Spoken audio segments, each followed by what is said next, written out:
time, I'll call the regular board meeting of the North Lamar ISD Board of Trustees to order. All board members are present with the exception of Mr. Red Holmes. At this time, we'll have our invocation by Mr. Tim Stone, followed by the pledge of allegiance.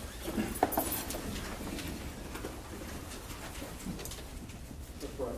Father, thank you so much for this time together. I thank you for these parents and teachers and these kids and the administration. I just praise you for their concern and their love for their kids in this district. And I just pray you continue to watch over us. Lord, just be with us. Give us wisdom today in the things we see, hear, say, and do. And Lord, let's just be about what's best for the school district and give us the wisdom of these matters. Lord, we just ask these things in wonderful name. Amen.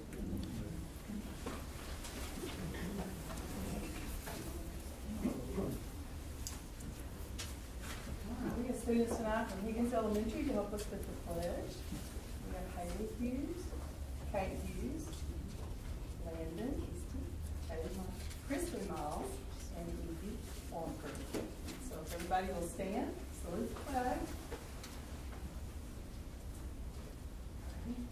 I pledge allegiance to the flag of the United States of America and to the republic for which it stands, one nation, under God, indivisible, with liberty and justice for all.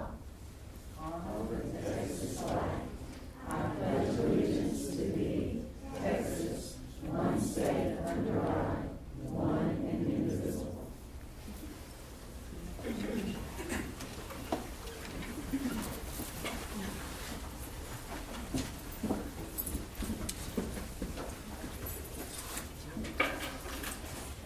At this time, we'll move to item number 3, recognition of students and staff.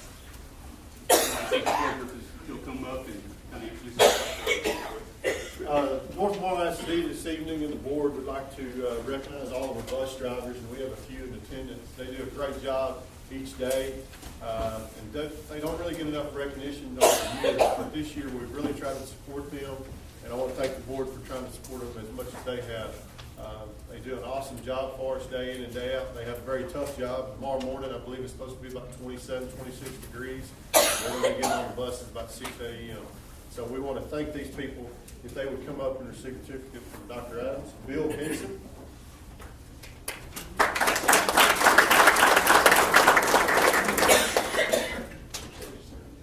Mark Russell.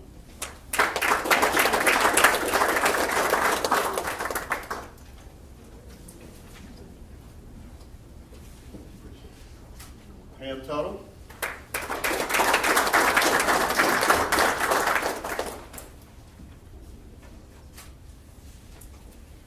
Sherry Kuhl.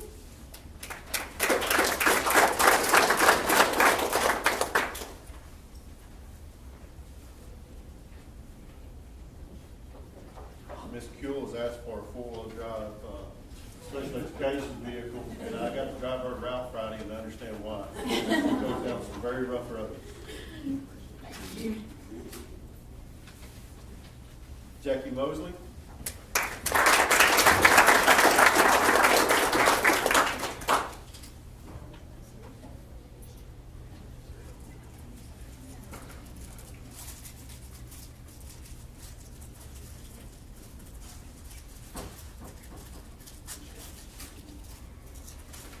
And Belvia Strickland.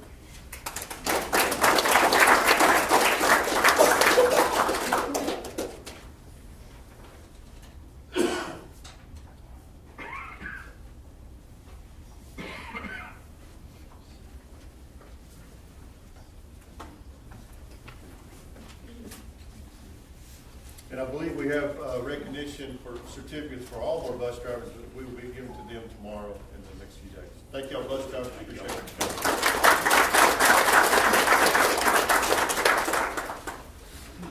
Okay, at this time, we'll move to item 4, public comments. I'm going to read just a short part of BD local. We have, excuse me, we Okay. have one more that is Oh, supposed sorry, to be okay. recognized. I'm sorry, Chris. Okay. I wanted to recognize Ms. Kramer. She has worked really hard this year and received a few grants. and she was able to purchase a Kano with one of those grants, and she's been able to use that with her GT students, and so they're able to program computers and things. I'll let her explain exactly what it is, because I'll mess it up. But she's doing really wonderful. Early August, before school started, I wrote a grant for 2 Kanos, and I've used in my classroom, and it's a system that allows them to actually build the computer. It teaches them the basic parts of the computer and the functions of them, and then to build the computer, and then it has the capability to do coding and to get on the web and just do what they would do with a normal computer.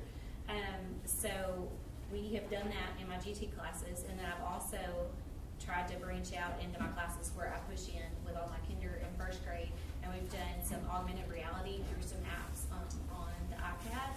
With all those classes, my first and second graders are learning to code through Codable. My third grade are learning Scratch. Fourth and fifth are working on Python and Java slowly, and they're using Scratch to build things like a platform game this week. And through some Region 8 workshops, I've also been able to bring back some unplugged coding activities. You can do some things with cards to work on algorithms, loops, and error detection. I just wanted to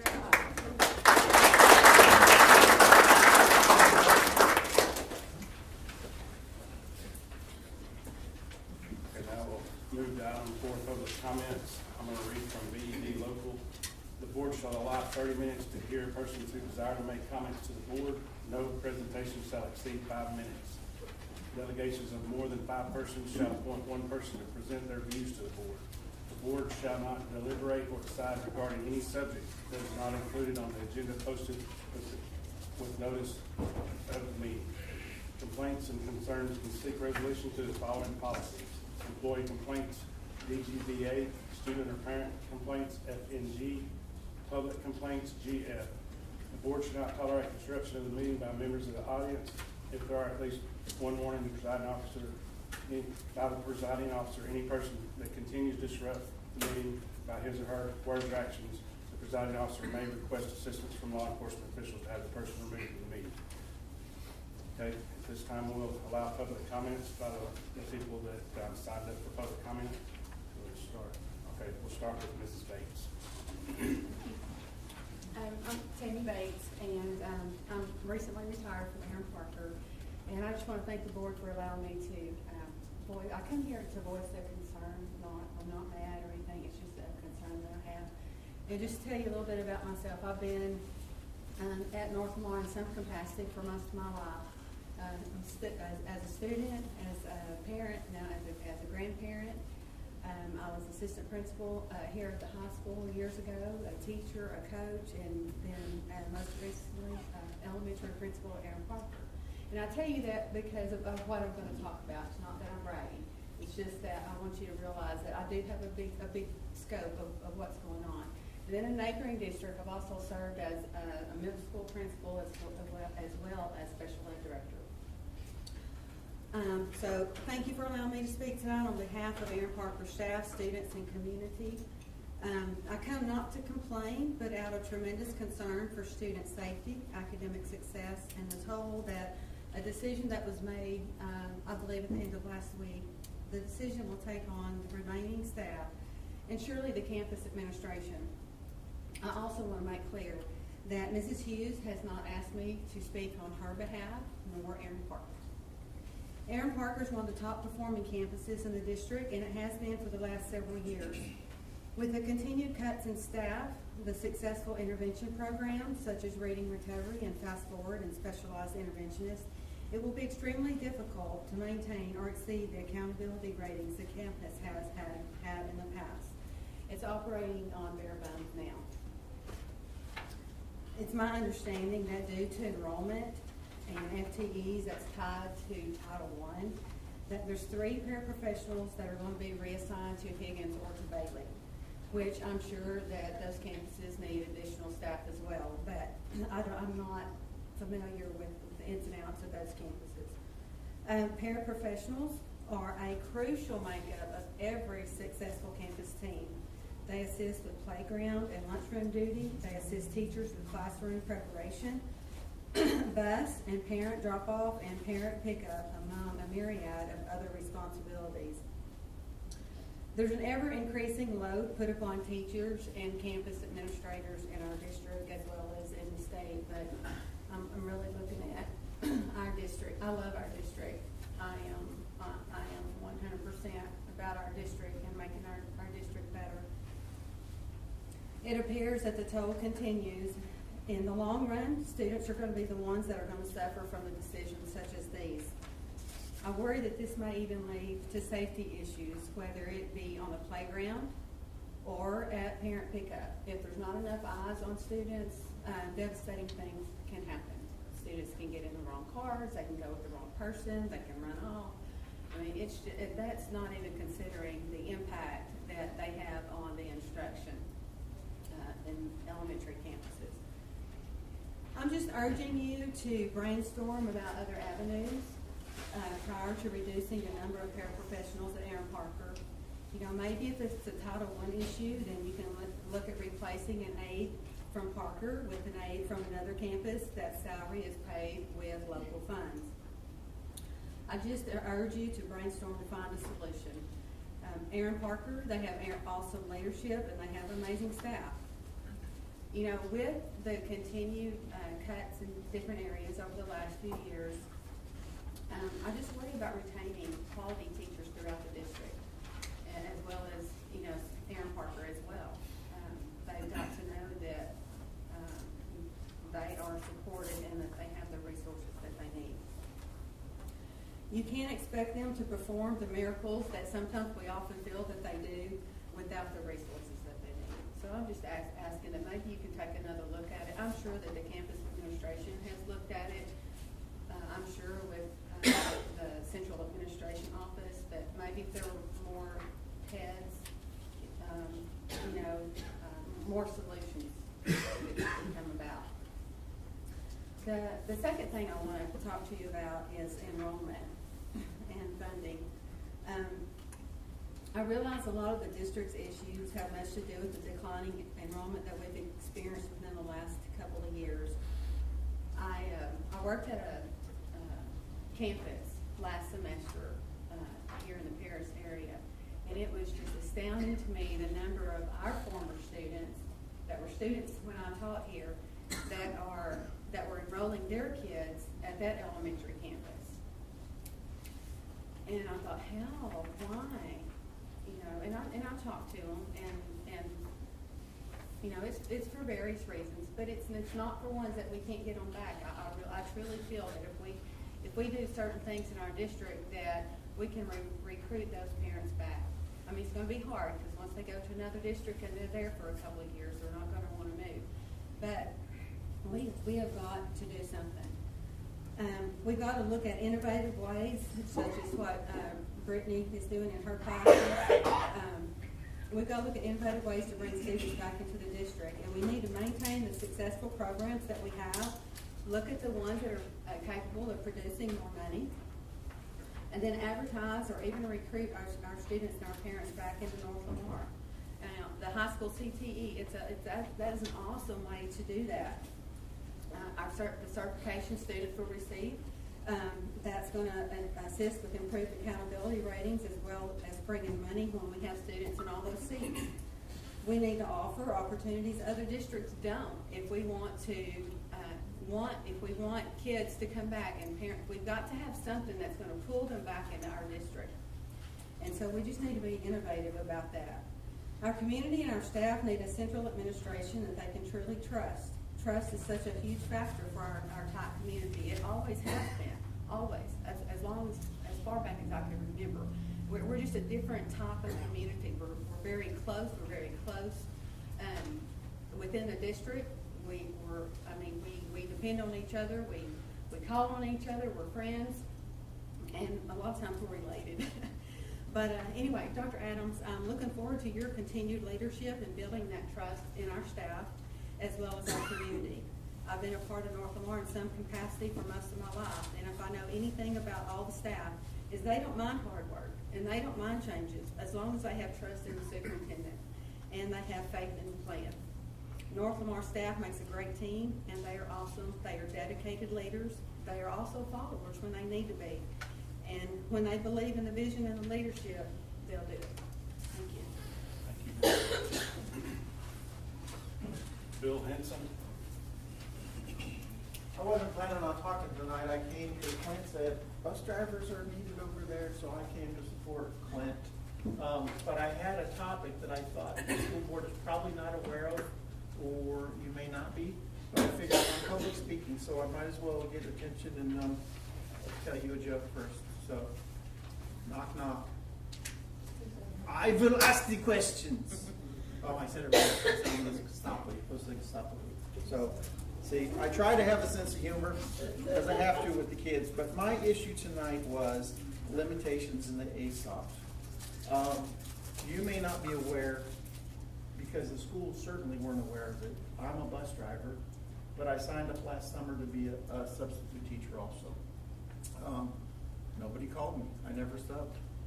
And unless you have had 0 vacancies for subs, there was Everett called me about a month ago and said, hey, can you come over and sub? And I said, I don't know. I'm even hired. They hung up the phone real quick, called administration, and they called me back and said, yes, come in today. We need you.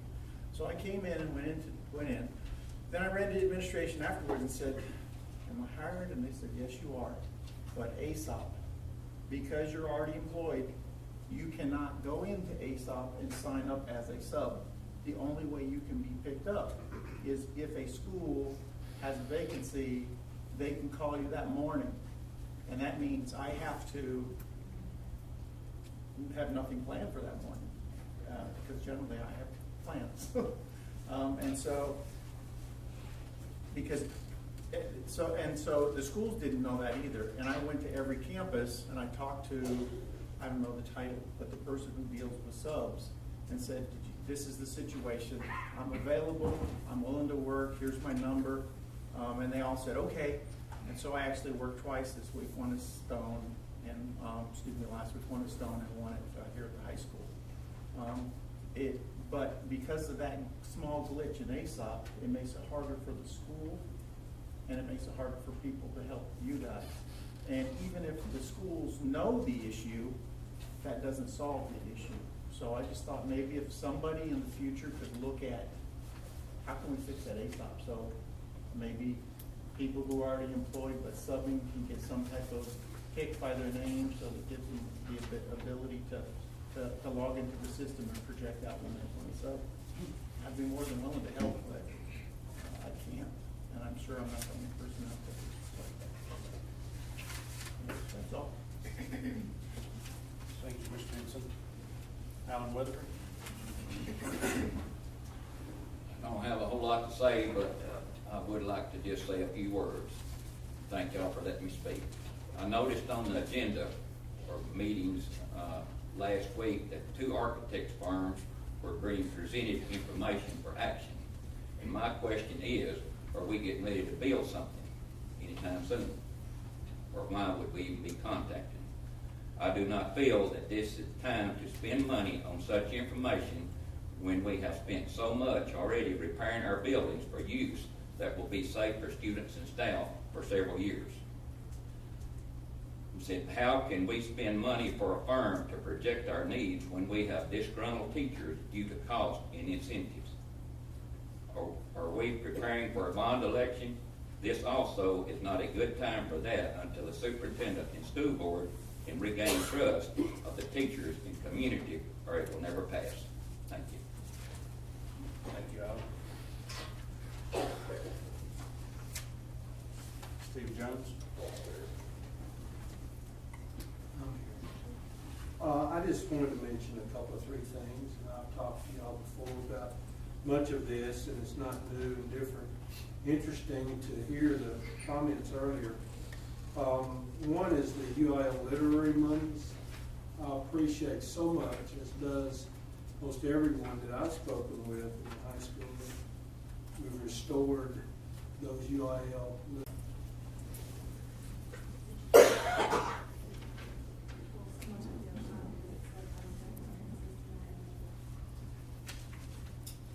the time list that was up there.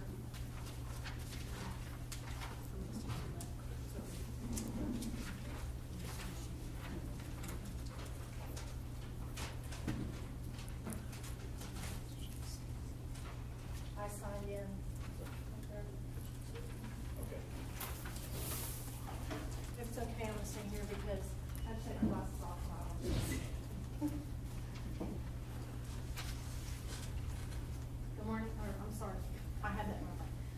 Good evening. My name is Teresa Vassell, and I am here to speak on the local policy change, EIA local, which is on the agenda tonight for consideration and approval. The policy I'd like to talk about is the district grading guidelines. Excuse me. Perhaps prior to this year, this policy was changed to be more in line with current education practices, which focused on student success.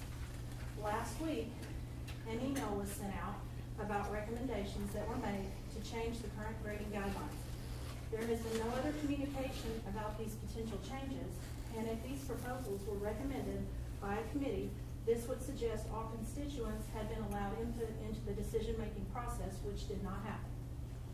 Since policy is a written set of guidelines and procedures to be followed, the wording in the policy should be written using clear, specific language and does not allow loopholes.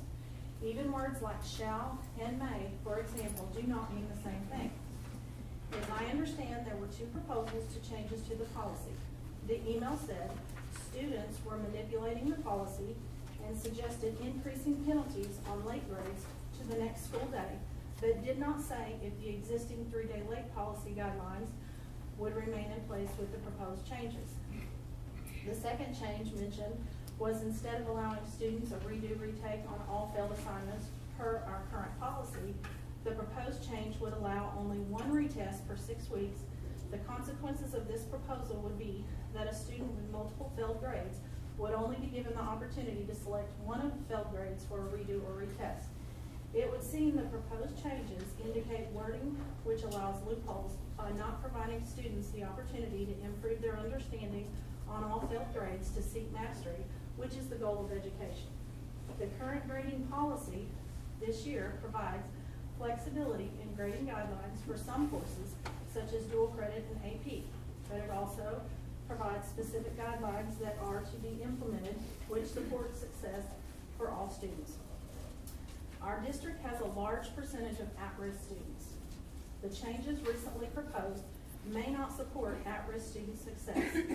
As a matter of fact, I can show you studies which show these changes would not support success for these students.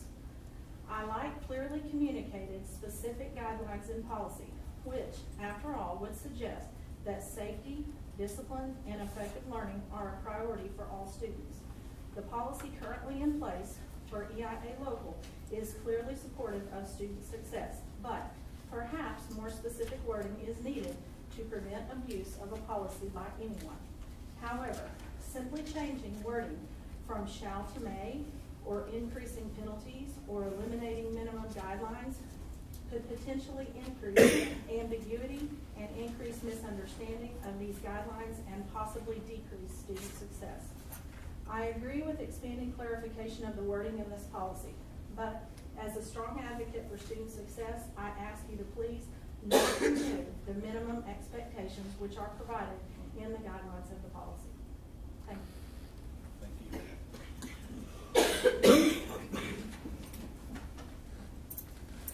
Okay, now we'll move to item number 5, consent agenda. I beg the indulgence, I thought we were on the list also to comment. I'm sorry to wait up behind.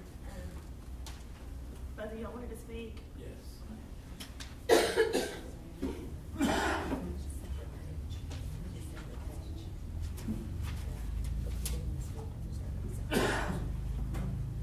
Mr. Hodges, we'll be glad to let you speak. I beg your indulgence. Not the first time I made a mistake.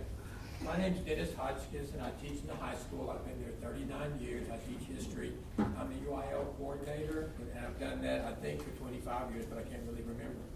And then I'm also the Key Club sponsor, but like working with the young people very much. I wanted to thank Dr. Adams and this board for allowing us to continue the financial program that we did this last many years with our UIL, I guess, I want to say financial remuneration or stipend or whatever, that we've been doing for a number of years. Thank you very much for continuing that for this year. And I would like to encourage you to consider doing that again for the next, 50 years or so. Well, maybe not that many, but for a long time. What we currently do is that we get $100 as a stipend if we sponsor an event. And then we have been doing $120 for a non-school day, like a Saturday, up to 8 days. And then we've been getting $120 for competing in district, and if we advance to region, another $120, and if we advance to state, another one. And then also $10 an hour for practice time after school, up to 40 hours. We like this system, and we appreciate that you all have done this for us in the past. Some people are suggesting doing just a flat fee. Don't know what it might be, but I feel like that what we're currently doing is fair, because if you work a certain amount of time, you get the remuneration for that. But if you work more, then you get more. If you work less, you get less. There's some school districts around us do a flat fee. Sulphur Springs, I believe, does a $1,500 flat fee. So whether you went to 2 practice meets or 10 practice meets or whatever it is you did, everybody gets the same. I think that what we've been doing at North Lamar is more fair. And so I want to thank you for continuing that for this year, Dr. Hunt. We appreciate that very much. And I'd like to encourage you that when we consider this in the spring, that we do this, again, do this particular policy that we're doing. And I don't know how that's to be made permanent, or I don't know what's to be done with board action or not, but we would appreciate very much if we would continue this particular program that we're doing. I feel like we've got some really quality UIL academic coaches that have produced a lot of results, and more than that, have been very positive for our young people. So I'd like to continue this policy that we're currently doing. Thank you for your time and allowing me to speak, and thank you for your support of our UIL academic program. Thank you. Is there anyone else that has signed up to speak? Okay. She changed her mind. At this time, I'll move to item number 5, consent agenda.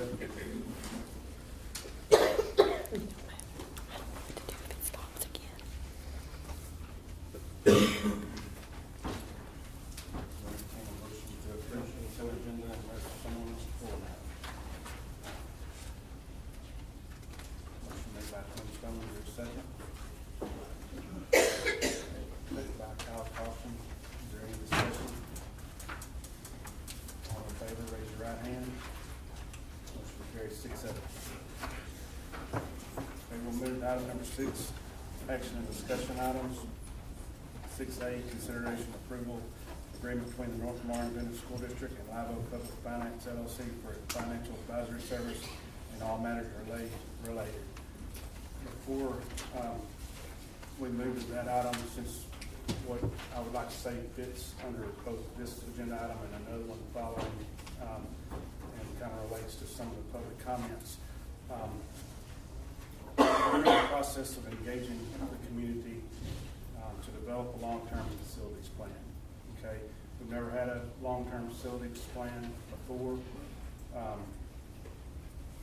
We're going to evaluate the short-term and current needs, and only after listening to the committee, which will be will we decide if the bond is appropriate. So, we're going to approach this from a lot more transparent, publicly open type of format, and we're going to, hand it off to a committee, and let that committee, help us formulate a long-term plan and figure out what's first, and if the bond's appropriate, we'll call one at that time. So the consultants, including this firm and any architects, are necessary to formulate such a plan, and I would expect the expenses before any bond was passed to be very minimal to the district. And also the previous studies, that's something that we've asked, and we are making sure that that money wasn't wasted, and that those will be used in any future planning. So at this time, we'll move to Live Oak Public Finance. So I have Christian Merritt here with Live Oak Public Finance, and I've used Christian services in the past. I have a previous district, know that he will go above and beyond in the services that would be needed as we move forward looking at our facilities for North Lamar. And it's my recommendation that we move forward with Christian's firm in this process. What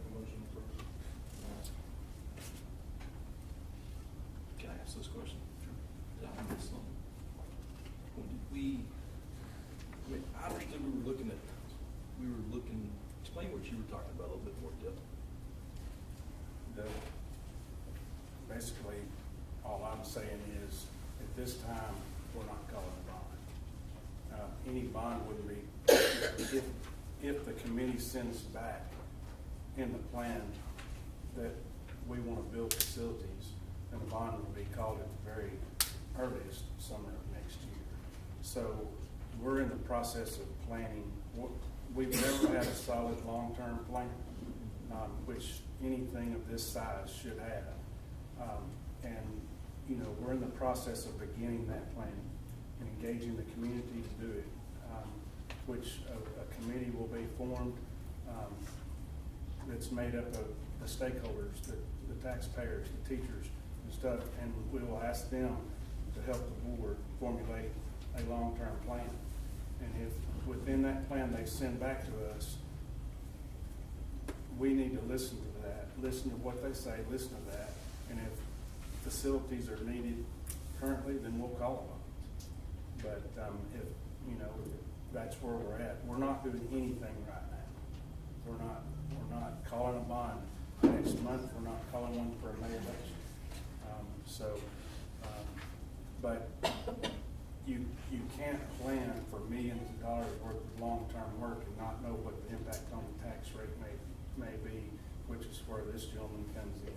And you can't also, I mean, you, in a long-term plan, you may would like to have $200 million worth of stuff done, but that's obviously not possible in the next 10 years.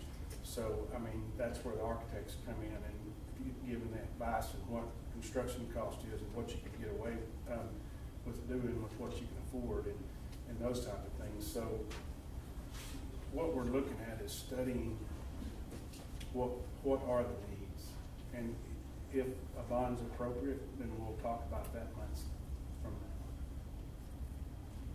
Did I miss a meeting? Because I don't remember any of this. I agree. And my question is, when we were going through the hiring process, I remember discussing maybe looking at this again when Jason's been here about a year. Am I wrong? And if I am, somebody tell me. In what capacity, I guess. Well, when we were going through this, we were talking about, we know we gotta look at this some more. We did. But we wanted to let you get in here and get some other things fixed and get things going the right way after being here for about a year. And then, you know, we're already talking to architects and looking at bond stuff. I don't know if we're ready for that just yet. And I don't mean this bad. I was gonna say something last week, but we already had people coming, and I thought that would be a disrespectful time to do it, but I'm just not sure we're at the right time here right this moment. To me, the community's not ready for it, and we as a board haven't even discussed it. I mean, there's no time frame. We haven't even discussed if we're even ready to even consider going out, because I agree, I think the timing is all wrong. I don't think we're ready. I don't think we've had enough time in between. And I think we're putting the cart before the horse. This process right here has nothing to do with the beginning of calling the bond. Sure. This has everything to do with just looking at where we are and coming to that point, maybe at some point in time. To say, do we have a time frame? No, we don't. And I don't know what that time frame would be. I mean, that would be when we get this committee formulated and sit down with people that are experts and can give us advice as far as, hey, these are things that are going on. Here's money situations here, or your infrastructure situations, and here's what we can see those structures looking like in the next 5 years, and this is what it might cost you in the next 5 years. And this is just a planning process, is all this is right now. Get that. I mean, I get that, but apparently I've been out of the loop completely, because Well, I've I heard more heard about too. it just right now than I have in months. This is gonna cost us, at some point, it's gonna cost us. And we've been out thousands of dollars on studies, evaluations, walkthroughs, engineers, conditions of buildings. I mean, I have a stack of papers this big with reports. And, I mean, this right here has fee, you know, I mean, that's already based- on the chart. And the fees here based on Well, what sure. you want at some point in the But, going forward. but the thing is, should our community not be deciding, helping us decide what we need to do, where we need to go, what direction we need to go? I mean, do we have a community people, some kind of a committee that we've talked about forming that businesses, bring in educators, bring in, all levels of staff that have input on what we need to do? I mean, that's. Do we need an independent person that doesn't even know us or our community? That's not what this man does at all. A committee will be formed to do everything that you're saying. Well, I think we need a committee. He's asked us to give him names, so that was 3 months ago, he asked us to give him a list of names. That's true. Where's the committee? So they're working on it. I'm Where's sure the he's working on committee? that. I mean, we're. Who's working on it? Well, I'm working on it. We're working the process of getting folks together. I mean, this isn't a knee-jerk reaction where we're just, boom, here it is. I mean, this is like I said, we're not jumping into this and just gung-ho. I mean, this is a slow process that we want to take our time with to make sure that it's done correctly.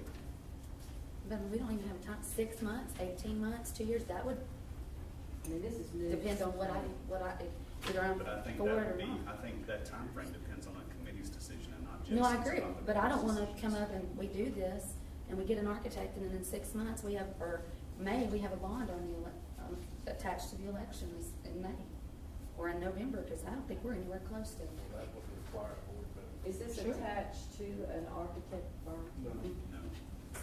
Those Do you legal want to times. advise That's Christian the on next this one. kind of thing? Christian, Mr. Mayor, you want to explain kind of what your firm does? Sure. So, my name is Christian Merrick. I'm a financial advisor with Live Oak Public Finance. Basically, the role of our firm throughout the process is to sit down with the district, obtain as much information about the district as possible from the stakeholders, being both the committee and the board and the administration, figuring out what the goals are, and then applying that to what potential capital improvement needs the district might have, and then guiding a program to help achieve as many of those goals that's possible tied to so generally what will happen is once that facilities assessment's completed, it'll be, I know the $200 million number was thrown out there. It'll be this extensive number that won't be something that can get completed for a long time. But you'll determine the needs that are immediate and figure out if essentially the tax rate associated with those immediate needs is something that is tolerable to the voters, to the committee, to the administration. And then our core role is to structure the debt, the bonds, to meet the needs that y'all are looking for. When I'm in a position normally, I work with y'all to show you here's what the options are based on different dollar amounts that you say are the needs you might need, and show you different ways that we could get to a certain tax rate that you might be looking for based on those needs. So we don't have any fees whatsoever until and unless a bond is passed. So we would help work with the committee, and then if you decide it's 3 years before you want to move forward with the bond, or not move forward with one at all, we understand that that's part of what we do, and again, we only accept any kind of fee based on the sale of any sort of bonds. Any questions for Mr. Mayor?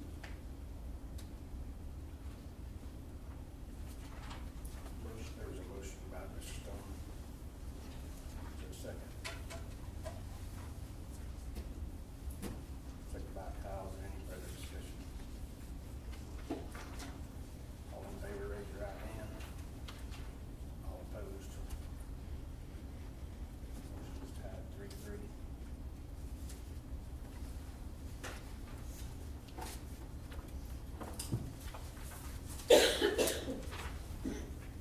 I would suggest that we have a lot more discussion on this, and that we table this, if we have time, and if we have to call a special board meeting or whatever, I think we need lots more discussion on this, and we need to formulate our committee. The motion has already been voted on, the motion's failed, so we'll move on to item number 6B, invoice for Weaver Technologies.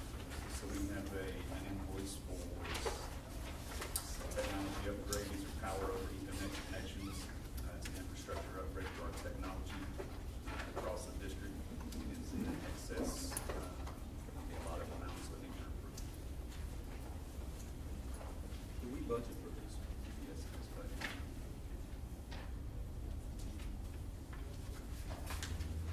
Motion approved. Motion made by Tim, seconded by Ricky. Is there any other discussion? All in favor, raise your right hand. Motion carries 6-0. Item 6C, evaluate demonstrated competence, qualifications, professional services, and architecture, and consider selection of the most highly qualified provider of architectural services. So we met with two firms last week. We met with BWA, we met with PSC. So if you guys have any questions or concerns about either one of those firms or their ability as we move forward with formulating a committee. Whoever the selection, guys in selection, a great job with two qualified firms. I was impressed with both, but again, at this time, I think that this is putting the cart before the horse and put it out there and decide, at a later date, what architecture firm we want. I just don't think that right now we should be, tying ourselves to a certain group.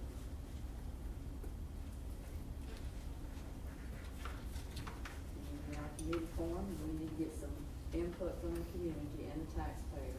And we gotta get on a positive note if this is the direction we're going with everybody that's out there. The community will need help and guidance from architects. Well, maybe they will.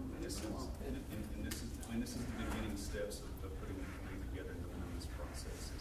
Is putting a financial group together, putting an architectural group together, so that as we do discuss our needs and our wants and where we'd like to go in the future, that we have experts that we can rely on to give us advice and give us information.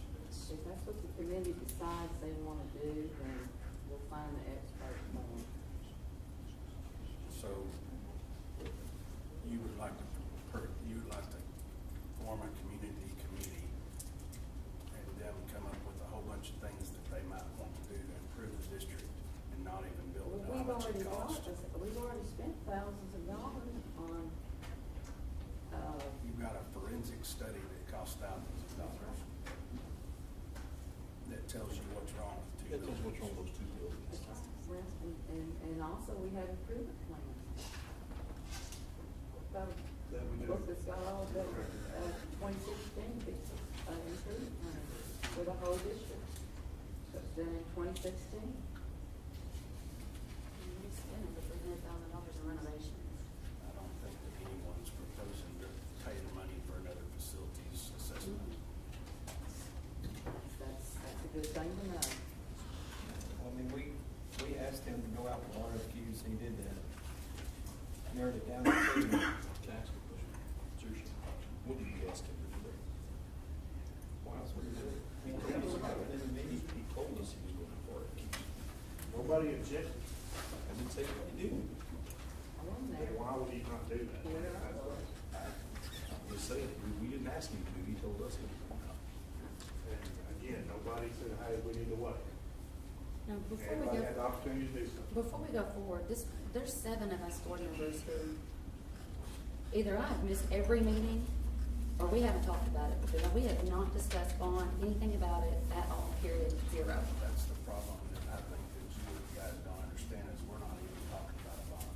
No, but I've got to know a timeframe. I mean, We're not even talking about a time. I get that, but it might change my mind if I'm gonna vote for one, if it's gonna be 6 months or if it's gonna be 2 or 3 years down the road. We just spent $300,000 on renovations and all these facility needs studies and all this stuff. I don't think, not one person that I have talked to after this came out has been positive about the architects or about us proceeding with this. Not one person. Okay, well, one of the biggest complaints was transparency. Mhm. One of the biggest complaints was the lack of planning and lack of knowledge of what we're doing. And the plan, We've we got- haven't even discussed it. And we're not trying to discuss a bond. We haven't discussed anything. We need a long-term comprehensive plan, and we're gonna ask a committee to get that together for us before we decide what's next. Do you expect that committee to wait around in the dark without any kind of consultants to tell them how much something costs or what can be done, or? Wrong time. This is the wrong time to even present any of this. So you wanna wait a year while the next thing that happens is you can move those kids back in portable buildings because the slab breaks. And Well, then I'm you pretty can't. sure we have a study that says it's We not have- gonna fall down if a 40-mile-an-hour We have wind a comes. study where the consultant stood up here and made it very. This is pointless, Very- just vote. Made it very clear that, at any time, that their opinion can change. Am I right about that, Ricky? So, I mean, at any given time, we're good right now, but at any given time, both of those foundations could present a problem that would force us to move kids back. And I'm not saying we don't need these buildings, because I know we need these And buildings. here's the thing The about time this, is guys. over. The thing about this, let's discuss this, let's don't fight, okay? The thing, my question is, I'm not trying to throw rocks at nobody, okay? My question is, and just like I said, I didn't bring it up when we did the Qs, okay? Because we've already got people coming this way. But even back when we were going through the superintendent hiring process, we was talking about letting the superintendent get in here, get settled in for a year, and then we need to look at this. So all I'm asking is, what changed? My personal opinion, this is one board member, just because I'm presiding over this meeting, doesn't make my opinion any more important than the rest of yours. But in my opinion, I don't care if we have a bond in next November or if it's 5 years from now, whatever is appropriate. But what is responsible for a multi-million-dollar organization is to have a very clear-cut, comprehensive, long-term plan that you go by and how you address your facility needs. That's something that's never been done in the past. Y'all didn't do that in one of the, I wasn't here. We had one architecture firm that came and did a facility needs assessment. Never did the board or any community, committee or anything else formulate any kind of a long-term plan. Okay, if the committee's forming, for example, one of the first names I would throw out is Mr. Weatherford's name would go on the committee. Myself, that'd be one that I turn in. If that committee sends back to this board that we want to, our long-term plan, our first 5 years is to do more paint and more upkeep or whatever, then the board needs to listen to the committee, and that's the direction we need to go. But But you're still gonna have, you still gonna have an architect, even if you do that kind of work. But Yeah, the role of the architects to guide you, to show us which direction we're going, how we're going. Just because we're going to an architect doesn't mean we're going straight to a lawn. And another thing, we're not agreeing to employ an architecture firm. Between these two, we're agreeing to select one for him to negotiate what that would look like. And most of the time, there is no fee up front. You would have to pass a bond for there to be a fee. And that's So what we're there's never a instructing bond Jason to called, do now. it never costs the district anything, unless we agree to employ them to do other work, which would require a board vote. And both of them said they would look at our forensic study report, right? They would strongly consider it. Am I wrong? Yes. Correct. And so essentially, we're talking about forming our own committee to work with an architectural firm to do a long-range study. That's it, at this point. And if the committee comes back and says we don't need a bond right now, then we don't call a bond. Because that's been the problem in the past, is we're not listening to our constituents. We get a good group of constituents together, let them formulate a plan. If they feel like, after listening to everything and all the data that's presented to them too, if they feel like in the long-term plan that we need a new pre-K through 2, and we need it now, then we look at it and then we call a bond. If they don't, if they think it's more appropriate to vote the plan without a bond, then you don't do one. I mean, but. And we're gonna let some folks, when we form this committee, we want them to take a real serious look at that forensic study and get They obviously. would use every bit of That's data what I'm that talking you about. can give them. We all know that, but everybody sit here. And quite frankly, I mean, the board understands every need. In the past 2 bond boards understood the need. The problem with it is we never got that conveyed to the community. They never understood it from the same level the board did.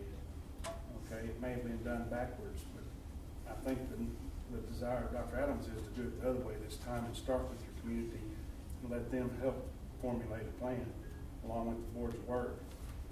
We adopt a long-term plan. If it includes a bond, then we go out for a bond. But no one tonight is asking to call a bond election. Yeah, but that's where these things usually go. And I agree. And quite frankly, my opinion, I don't mind telling everyone in this audience and on the the video over there and everything else, that in my opinion, that the only way that we get our kids back is for us to start giving them some facilities and give the teachers some space and the technology and whiteboards and all of this other stuff that you see, the way that education's going, that we can't provide for them right now. In my opinion, we do need to build something, but I'm just one person, and I'm not gonna go out and vote to call a bond because I believe that. I'm gonna ask the community committee to develop a plan, and I'm gonna trust them, because I would expect teachers to be on it, and principals to be on it, and community members to be on it. I don't think there's anybody sitting here that doesn't agree with that. We all agree we want that. My only thing is, I kind of felt a little bit blindsided by it to a point, because I was thinking that we had discussed putting it off for about a year and then trying to do it. I mean, I'll tell you right now, we got a lot of upset folks right this minute as it is. And I agree with that, but. A lot of upset folks, a lot of trust issues. But I don't think that it's responsible to be working with millions of dollars worth of taxpayers' money and not have a comprehensive plan in place.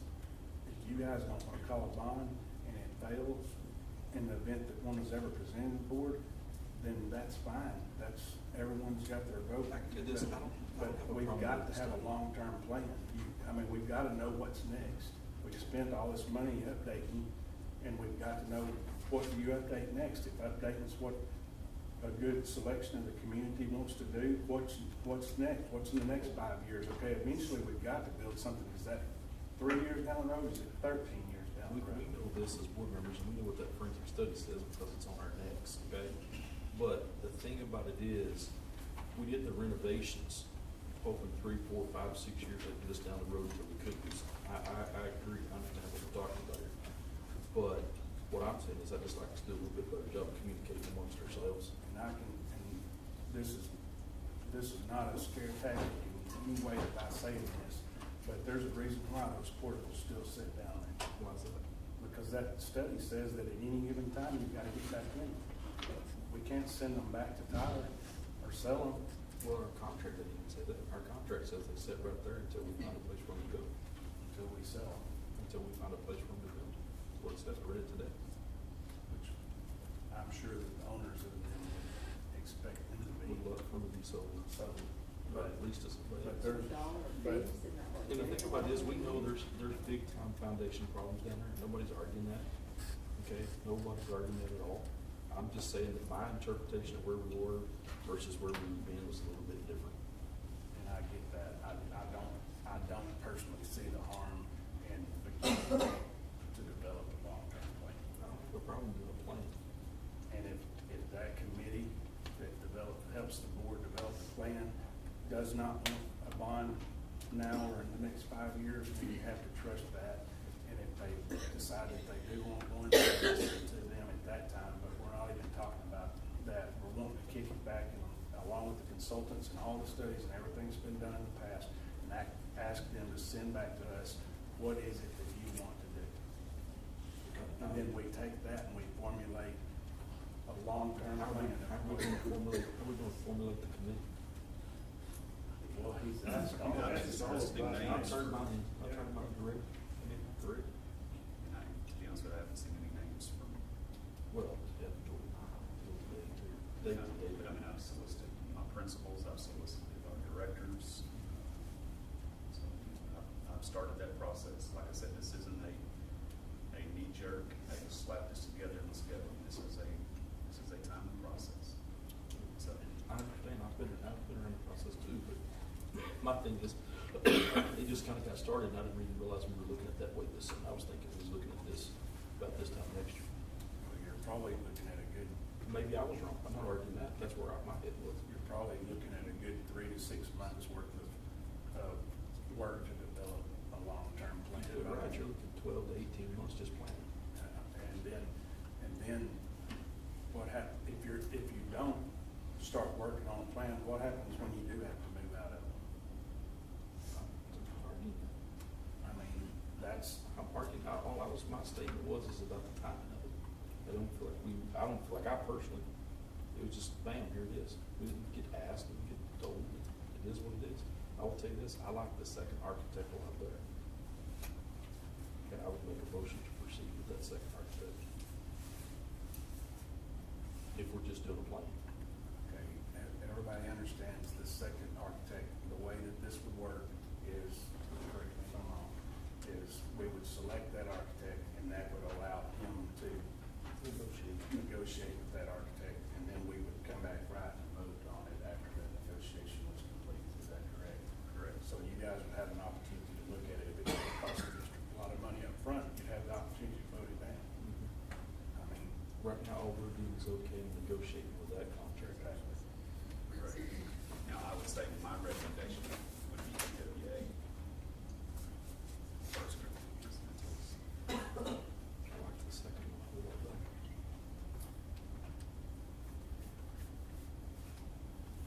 We'll check a couple of references of the second one, see what they're on, what not on the first one. They're not as well. I like the third.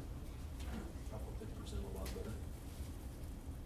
I thought they did. The first one, so but I know that the references I checked for the first one, highly recommend. Well, I saw the second one at TASB a couple of years ago, and just their presentation, just the other night, they went way more in depth at TASB when we were there, and I agree. The second one is my, if I had to choose one, it would be the second one. The thing I like the most about the second one is how they integrate some of your old building into a new building, a new facility. I like that much better. You don't have to build 20,000 square feet, you may only have to build 15,000 square feet. There's just a lot, I just like the second one a lot better myself. I mean, the last thing I want to do is go against Dr. Adams' recommendation on anything, but I agree with Ricky. The second one kind of blew me away just from how innovative they were and the way that it looked like they presented, and stuff. So, I mean, if I had to pick one of the two and I didn't know he was gonna even recommend the first one, I would have definitely had a wheels pick the second one. Again, when you talk about the renovation side, the ability to do renovations, I mean, regardless of what architectural firm you choose. A lot of my determining factor is visiting with people that I know that are superintendents right now that are using this firm. The trust that I have in those individuals and saying things have been outstanding through our process, that wouldn't hesitate hiring them or going with them. So that was a big impact for me. I don't know any superintendents out in West Texas personally that I can call and say, hey, Ricky, tell me about VWA, but I know Wade Stanford at Westwood, I know Tommy Schaller at Chisholm, I know Jeff Marshall at Mount Pleasant. I know some of these folks where I can say, give me an honest opinion of these folks. This was somebody that we were hiring for our district, would they fit? So, I mean, that had a big weight on my decision. Are these the only two that we had to look at? No, we have I 12. mean, there was ton more. Eight total, some of that. We These two narrowed it just down, don't. we narrowed it down. We narrowed it down. We narrowed it down. Okay. There's a committee that he asked for a committee of board members without a quorum to look through them and narrow it down. We narrowed it down to those two. Two. In all honesty, Dr. Allen wanted to just do the one anyway.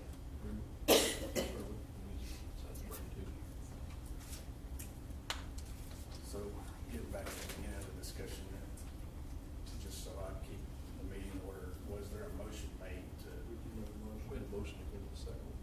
okay, so there's a motion on the floor to go with the second one. So that would be PSC. To go with PSC, is there a second? As long as we're just planning. That's what we're We're doing. planning. As long as we're just planning. Not There's a lot of necessarily steps to getting go them. through. Bring it in here, talk, get our committee together, have our committee have input, Just to see be if they clear, wanna do something. what you're approving is for Dr. Adams to negotiate a contract with this firm. That contract will be brought back to the board for approval. Yes.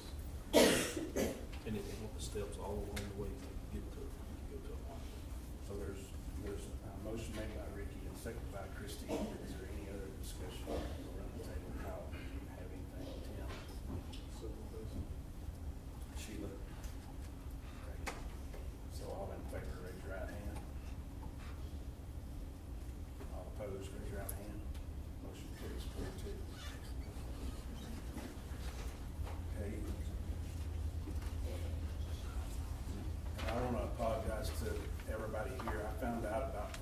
this afternoon that I had to preside over this meeting, so I didn't know that Mr. Holmes wasn't gonna be here, so if it seems like I'm wading through this, I am. I apologize for not being more prepared. Item 6D, summer feeding program.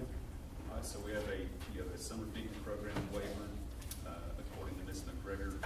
We have done the summer feeding program in the past with, has been unsuccessful with little or no turnout. So instead of offering that again this summer, should partner with our local food bank that requires a waiver. Did she propose to do that? What she's just saying it is an extreme financial burden for the district just because turn on food, bringing boys up here and 2 or 3 kids show up.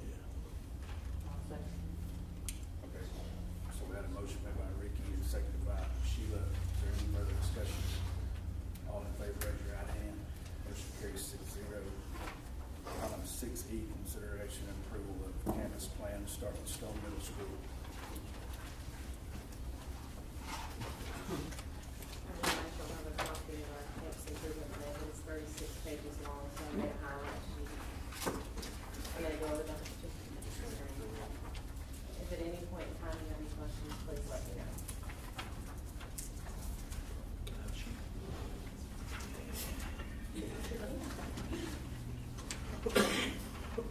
So on our campus improvement plan, we have 5 goals.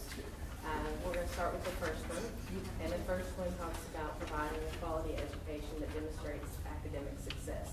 So our first performance objective is talking about our students scoring higher on the STAR test. And so the strategies that we are providing is the math lab, the reading lab, and we provide staff tutorials also, especially in the areas of science and social studies during ZAP. Currently, we do have a need in the area of the reading lab. We actually have 2 needs. We're servicing 136 students in our reading lab with 1 teacher and a part-time assistant at this time. So we're hoping to add another assistant to help in that area because our part-time assistant is servicing the reading lab part-time and ISS. Our math lab is functioning with 75 students and 2 teachers. We're also in need of additional curriculum in the reading lab, which Dr. Chadwick is helping us at the moment to purchase that through a company called Sirius. So we're really excited to be adding that to the lab. We're also educating our staff and our students in regards to the new accountability system, and we're helping our students set individual goals utilizing a growth tracker, which can be used through Google Classroom, or the students have their own paper copy. And our coaches have been very instrumental in helping us get that into place with our students. Performance Objective 2 addresses our attendance and dropout rates. We're currently working on, or using our exam incentives, and we did change that up a little this year. In the past, the middle school students have been able to miss 5 days, so we're trying to align closer with the high school, and they're allowed to only miss 3 days, whether it's excused or unexcused, and we're hoping that that will help boost our attendance rate. We're also currently doing home visits on our students that are truancy issues, or we have a truancy concern with, and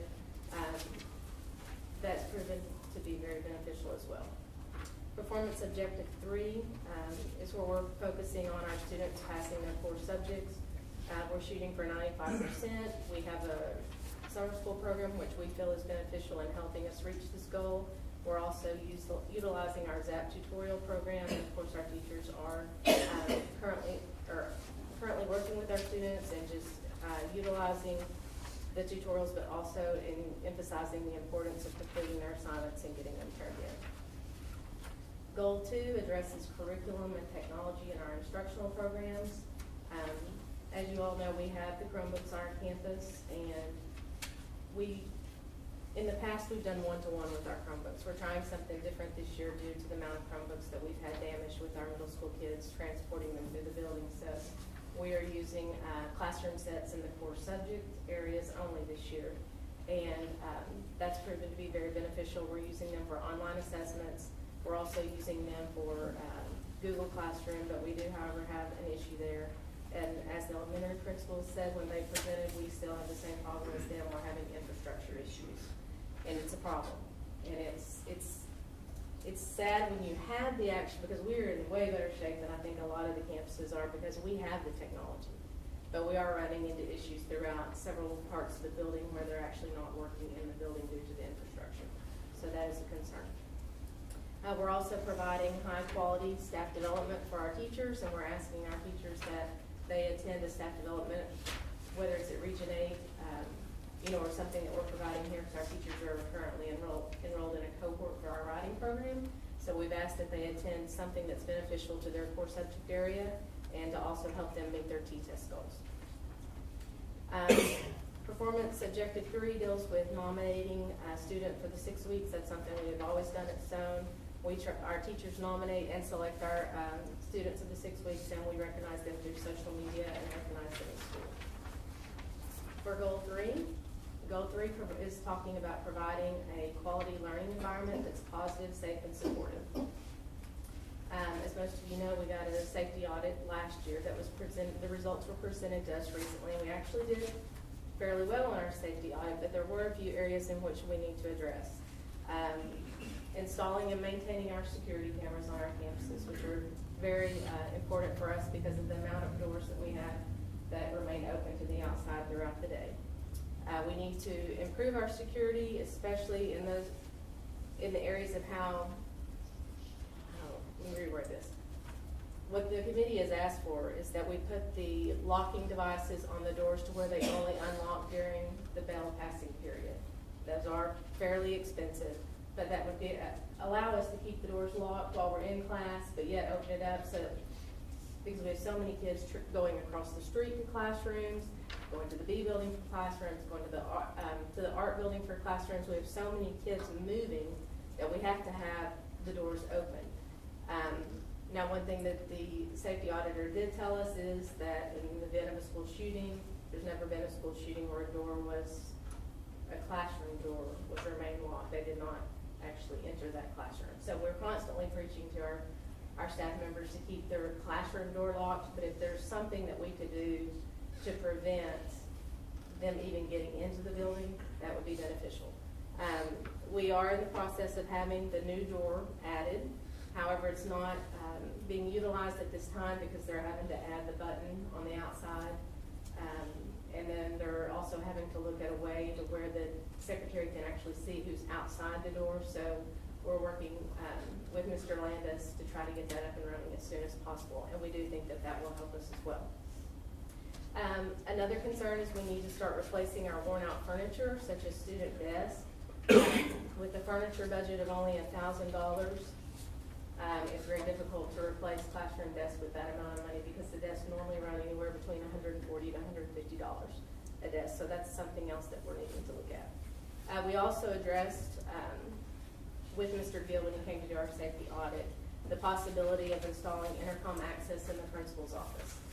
If you've been in our building recently, we added the window where the parents come in to check their students in and out, and it's wonderful. However, our announcement or our intercom box is right in front of the glass window, so if we're ever have an emergency situation where we need to have an incident command center, that would be in my office, and I don't have a way to communicate with the entire staff if we ever have to go into a lockdown type procedure if we were to have someone in the building that didn't need to be there. So that's something else that we're looking at having. Performance Objective 2 talks about parents and community members being involved in the school. That's something that we feel really good about because our JUMP program is continuing to take place this fall. We have a huge amount of support with our communities, allowing us to bring our students into their businesses. I'll just give you an example. Recently, we had a group of kids that went to the Pearson Orthopedic Clinic, and Dr. Temple actually put a cast on one of our students' arms, and one of our other students got sick and passed out. But it was a great experience to see the medical field and for the doctors to allow our kids to come in, and it's really helping with, helping them figure out what career that they would like to choose when they leave our high school. Goal 4 actually discusses the college and career readiness. Once again, our JUMP program is wonderful for helping with that. We've got career investigations for all of our 8th graders, and that's mandatory to take. All of our 8th graders also attend the LEAP Expo at the Civic Center, and that's once a year. And then we have guest speakers that come in and talk frequently. We have one coming the week after Thanksgiving from the Naval Academy to talk to our kids in the career investigation class. So I feel like we're doing really well in that area. Goal 5 is talking about system safeguards, and this is something that we personally added because year before last we were pinged in the area with STAR testing when it comes to our special education students. So this is a goal that we've had on there for 2 years because it's a goal that we're continuously addressing, and this really deals with our inclusion program. We're mainstreaming our special education students into our regular classrooms with inclusion support, and we're even mainstreaming our ECC students into our regular education science classes to work with our teachers in the lab setting. Do you guys have any questions? I know that's really fast and a lot of information. Dr. Jones, the infrastructure thing we passed, will that, those, will that increase on? I know that they were here today, working internet to increase bandwidth today, as far as That's for the switches and that. That's what the switch is for 16. I hope so. Okay, thank you.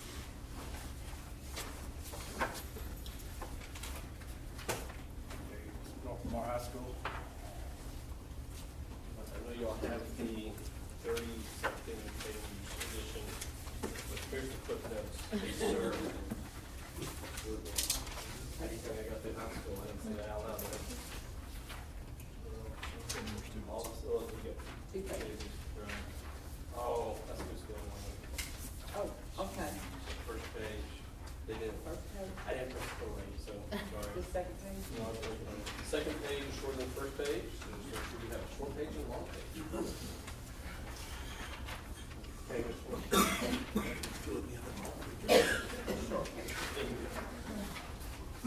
We're good? Alright. Okay, so we kind of know the goals already, y'all seen for every campus, they're the same.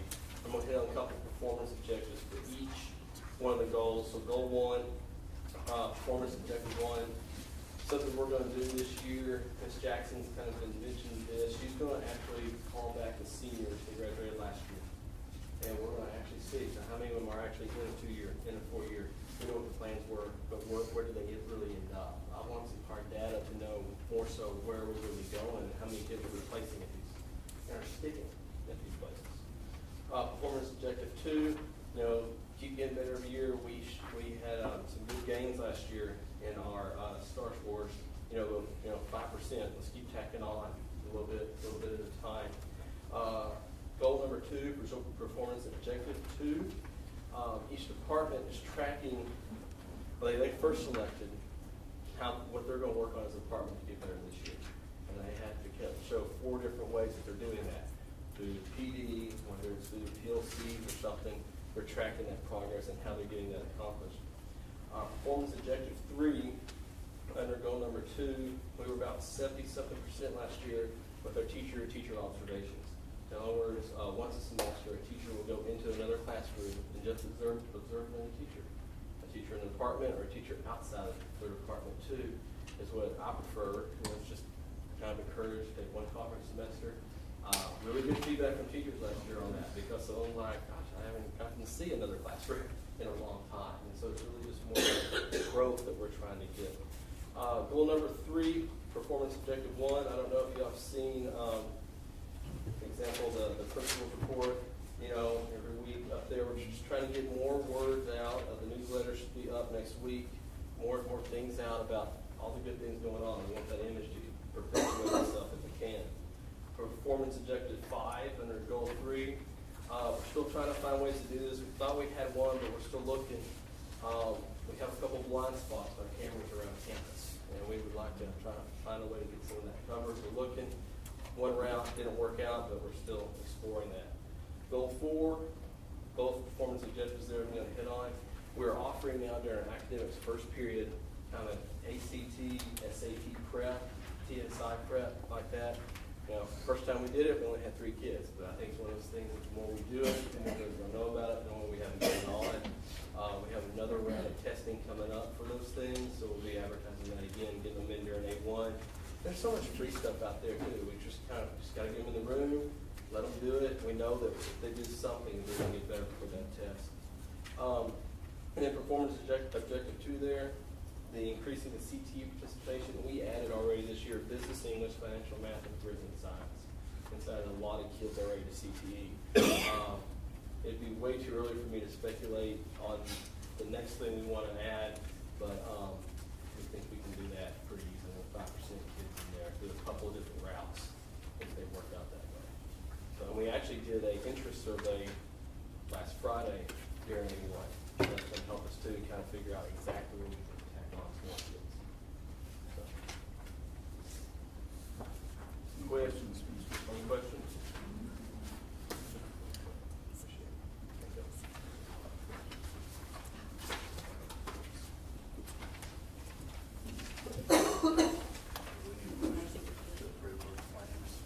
Motion made by Christie, second by Ricky. Any discussion? All in favor, raise your right hand. Motion carries 6-0. All right, for the district improvement plan, I don't have footnotes. A lot of what we've heard from the different campuses and stuff, you know, a lot of what's in our district plan will be different to a lot of things that we've heard. And the district improvement plan addresses academic growth, for struggling students, but for all students. You know, we're taking our top students and we're helping them improve students that are struggling. Also addresses an increase in academic achievement for the district to help with our accountability rating, boost that up as well. We want to, we can help recruit and retain high quality staff, whether that is from bus drivers to paraprofessionals to teachers to administrators. We want to have great folks in those capacities. Provide great high quality professional development. And again, something that we've heard just about from our campuses, we provide technology classroom and improve instruction. Again, another repetitive item that's big, not only in Northmore, but across the state, to provide safe, positive, supportive learning environments. And I think that we're making a pretty good stride in the safety aspect of it. Obviously, there's some things that we definitely have work to do with our facilities and stuff, but I think we're making some good strides with our safety. Provide better communication across the district from myself down. Better job of that. And one of the things that the district is focus on infrastructure across the district and really look at these things and see we have some needs that need to be addressed, not only from a short-term plan, but from a long-term plan as well.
had my moment in glory the other day whenever I came up for the Expo conference, and I pulled into the campus, and all the kids were lined up, and they had their signs out, and they were all waving, and I was like, oh, for me? You know?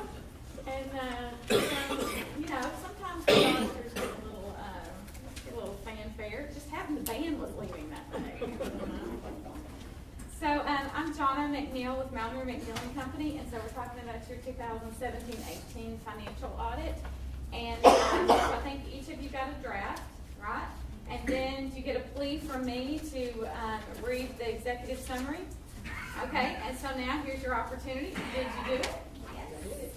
Okay, so that'll make things a little faster tonight. So with the executive summary, I hope that what you gathered from that was that, you know, even though you have some challenges, you had a good year.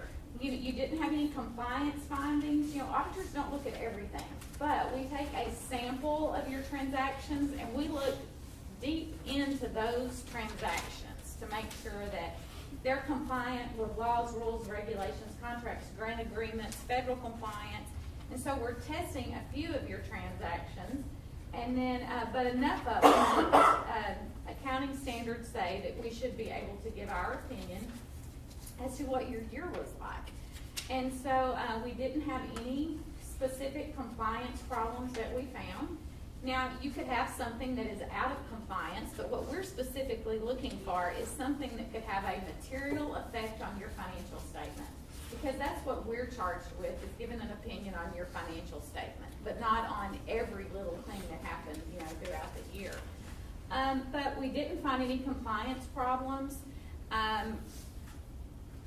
In any year when we're here, we're at the district, we're working with the administration office. If we come up with thoughts and suggestions, or we see something, you know, even some of just small things in nature that we think maybe will help the district to do better, or to maybe prevent an occurrence that might happen if we see a weakness or something like that, we'll always communicate those to the staff then. But nothing that we felt like it was something that was an imminent problem that we needed to bring to you guys. And so, we talked about in the executive summary, your fund balance went down a little bit for the year. That was anticipated, you had it budgeted. And so the important thing for North Lamar is that when you do have a period of time that you have decreased enrollment, is that you're on top of it, that you're estimating, you know it. Tammy's watching it, she's crunching those numbers all the time, just making sure, you know, what's our enrollment, what's our projected funding that we're actually going to earn. And so I just always have to caution districts that, you know, the state's going to pay you based upon old numbers, and you're going to earn based on current enrollment. And so the state knows exactly how much money they're going to give out to you. And Tammy can tell you exactly how much money you're going to get each month. But there is a day of reckoning when everything is counted. And at that point in time, in the old days, we wrote a check. Well, now it's not quite that painful. I kind of like that, though, the way it used to be, because you had to actually really give the money back. And now they've reduced your funding that you're going to have, so it makes it a little easier and it sort of smooths it out a bit. But just know that the district is mindful of that, and they are watching it and watching those funding amounts for you. This financial report, as we talked about in the executive summary, the big difference that's in here is the OPEB, as we call it. It's other post-employment benefits.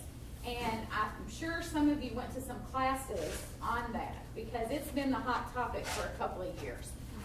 Pensions was hard for us to put on the financial statement and say how much liability was our proportionate share for the underfunding of the pension. But with pensions, you guys know how much, your teachers know what their retirement pretty much is going to be. It's not a big surprise. If I teach this long and I've made this much money, how much my retirement is going to be, kind of thing. But on the OPEB, which is the other post-employment benefits, which is the liability that you have to put on your books for the health insurance for the retirees, that one is larger and it's so much harder to know, because we don't know if the person is going to get sick. We don't know if they're going to have cancer or heart attack or what that situation is going to be. And the other factor is we don't know what healthcare is gonna cost. And so as we're seeing healthcare rise, and if it keeps rising at the level that it is, but retirees can't handle paying that much more in health insurance, but that same plague that's keeping, that all of us that are working are seeing what's happening with our health insurance costs, you're seeing that happen in the retiree realm.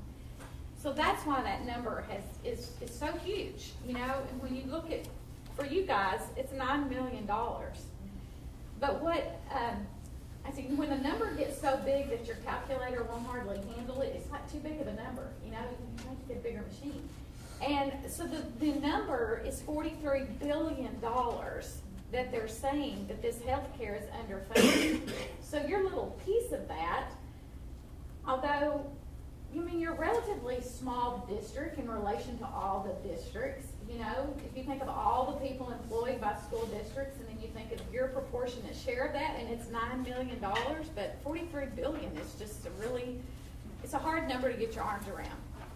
And the other thing I think that's important to think about it is that we can look at this number, we can look at its effect on the financial statement, and it's going to change next year. Because last year alone, the TRS, when they saw it, and the legislature saw it, they ponied up some money and funded several millions of dollars into the plan. Well, if they do that again, it'll lower this number. If they charge the retirees more, it'll lower the number. But as healthcare goes up, it's going to raise the number, because every year the actuaries are going to reevaluate what that number is. But what you can know is that for all the years, North Lamar ISD, along with every other district, is paying exactly what they're told they're supposed to pay. TRS tells you this is how much money you pay it. Your employees, they're told how much money is going to come out of their check, they pay it. So all along, you've done everything that you were supposed to do. There's not anything that you can do different. We can't dwell on it. There's nothing that we can do about it. And I think your, you know, the financial consultants will tell you that, you know, maybe the bar was here, and then pensions came along and everybody's bar just sort of dropped. It wasn't like, well, North Lamar's dropped because they put this big liability on their books. And now OPEB, the bar dropped down again. So they're saying that it's not going to affect our ratings because it has nothing to do with anything that you presently can do about it. And no one's going to ask you to pay the money. No one's going to ask you to write a check related to it. So that's just kind of something for you to think about. But it does really affect the presentation of the financials. You know, if you looked at it 4 years ago and you look at it now, it's really significant difference. It also, in the executive summary, I explained to you the difference of why some of your schedules are not comparative to a prior year. That will fix itself next year. That part will get more comparative. There's always going to be a little bit of change, you know, from year to year, but I'm not anticipating that you're going to have this kind of significant money. Don't know if the state of Texas is going to push in as much money as they did this last time again. You know, who knows what the legislature will do. But I'm expecting after this year for things to smooth out and your financial statements to get a little bit more comparative. But if you get to looking at it and you think, I just want to sit down with John, I want to go over it, I want to revisit this and think about how these financial statements work and all of that, I am happy at any time to sit down with you and go over that, because I can't, you know, this, you don't want to just say, just rip those two financials out and ignore them, because that's not the way the accounting standards are written. But I want you guys to focus on your page 11 and 13, which is your governmental funds, and it's the way you budget, and it's the way that it's the fund balance that actually, you know, really means something to you. It's that fund balance that you want to be looking at, not that net position. And so if you look at page 11, you'll see your general fund. In the first column, that's your general fund balance. And so you ended the year at $8.4 million. And then your other funds balances, those funds are really your special revenue funds. They're very controlled funds. They're not ones that you really have a lot of option of what to do with, but they are money that you're given and then you spend. And so, it's mostly just this general fund that you guys are the most interested in. And then, if you look on page 13, this will show you your revenues and expenses for your general fund and your other funds for the year. And so down here, 3 lines from the bottom, you'll see that your fund balance decreased 2.1 million. And so you started out at 10.6 and you ended at 8.4.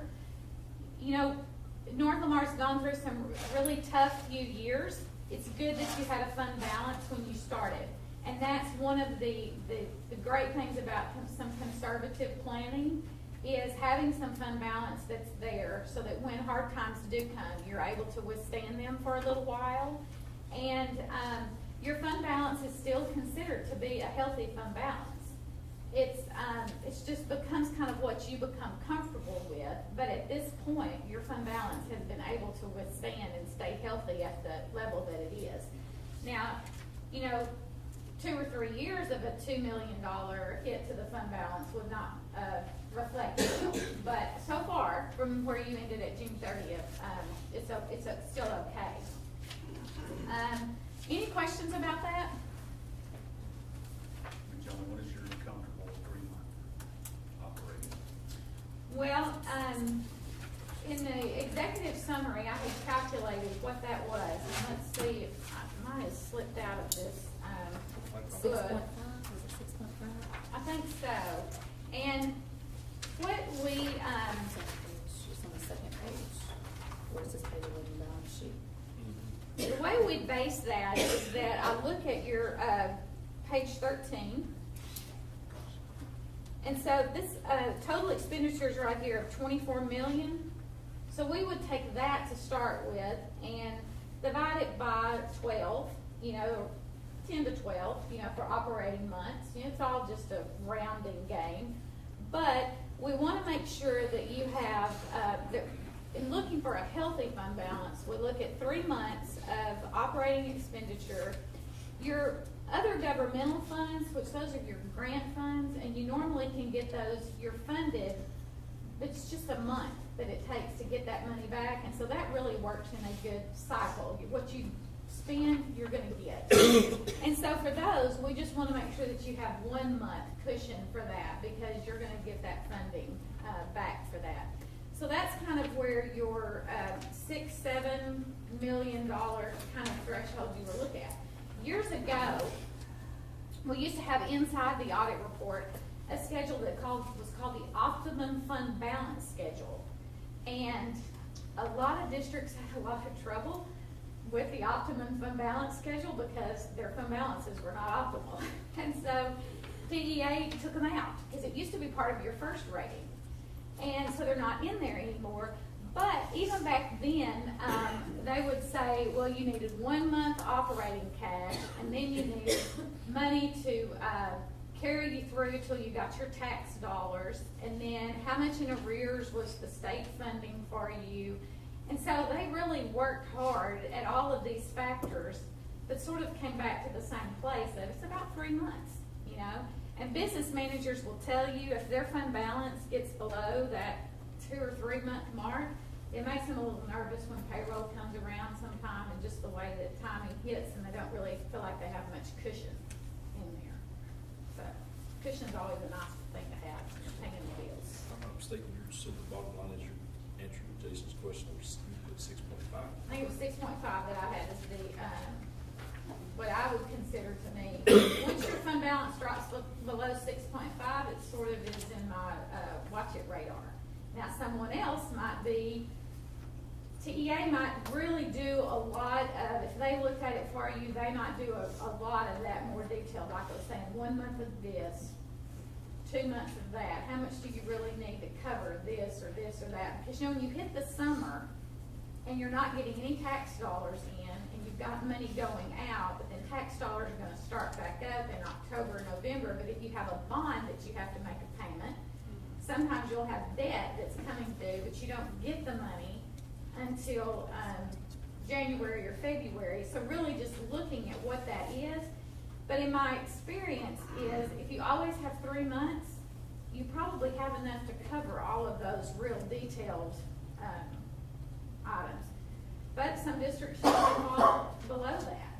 And that's what gets kind of scary, I think, is that when you do fall below it, and if you have something that happens that's an emergency or a disaster, or you just have a decreased enrollment, like you have, you know, a plant shuts down, we lose students or something, then how do you, the bigger the machine is, the harder it is to stop it, and to stop the bleed if you have something that starts to happen.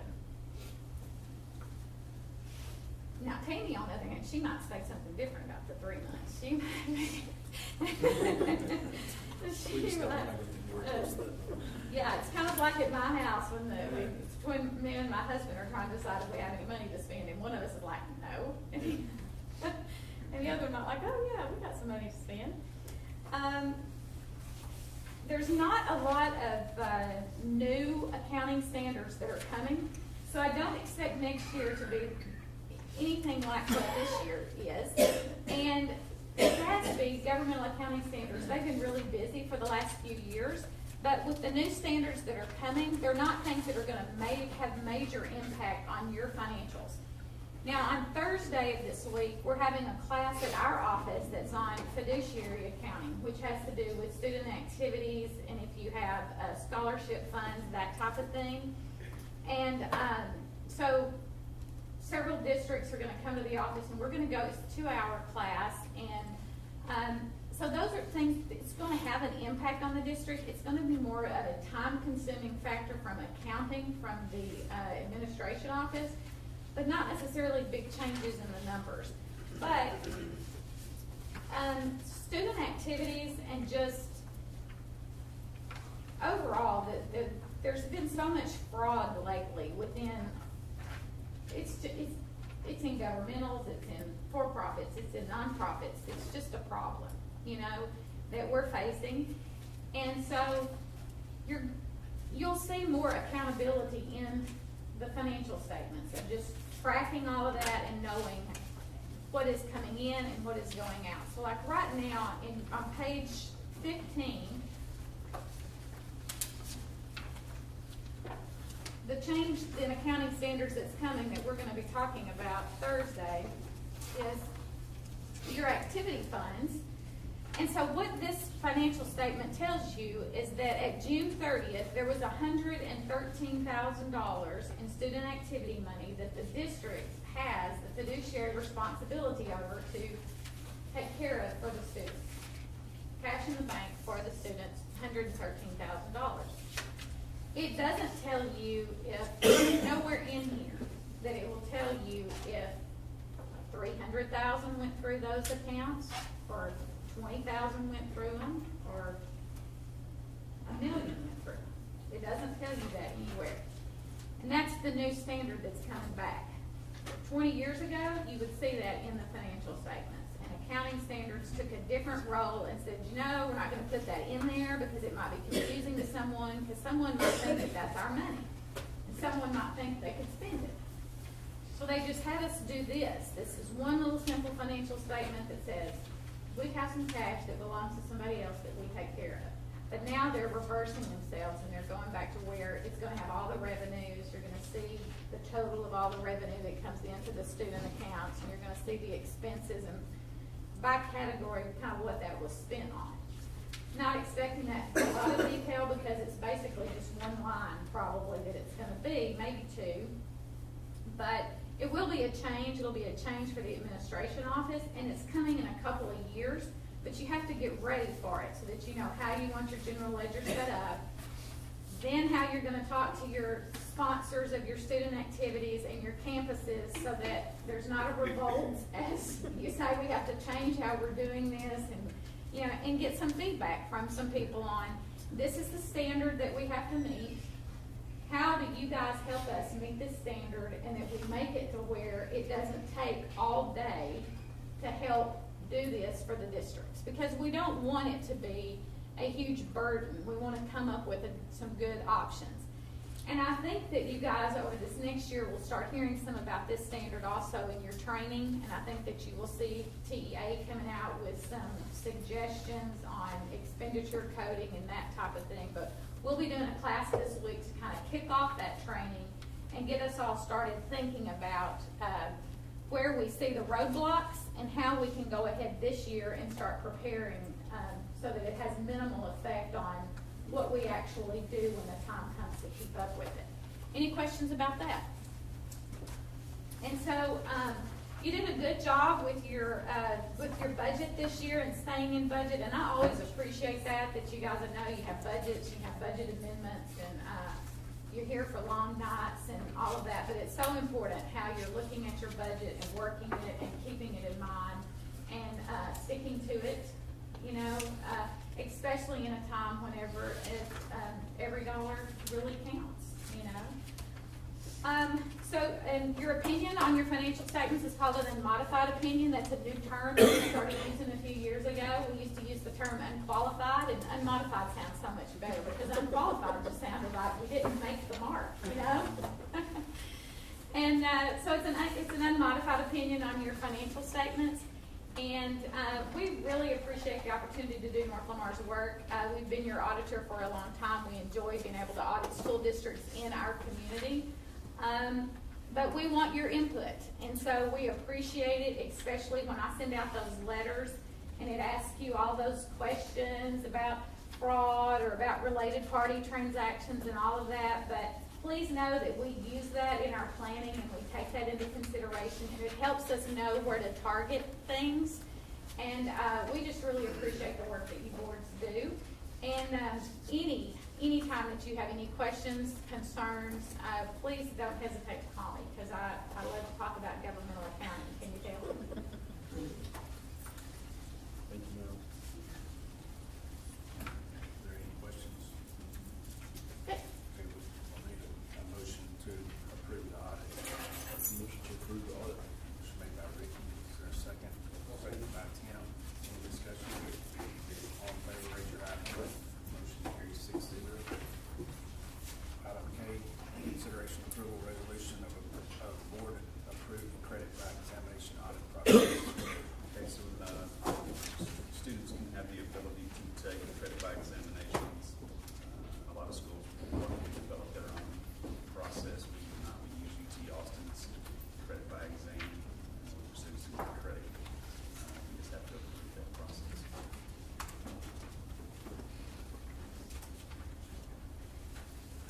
That's what we want to do.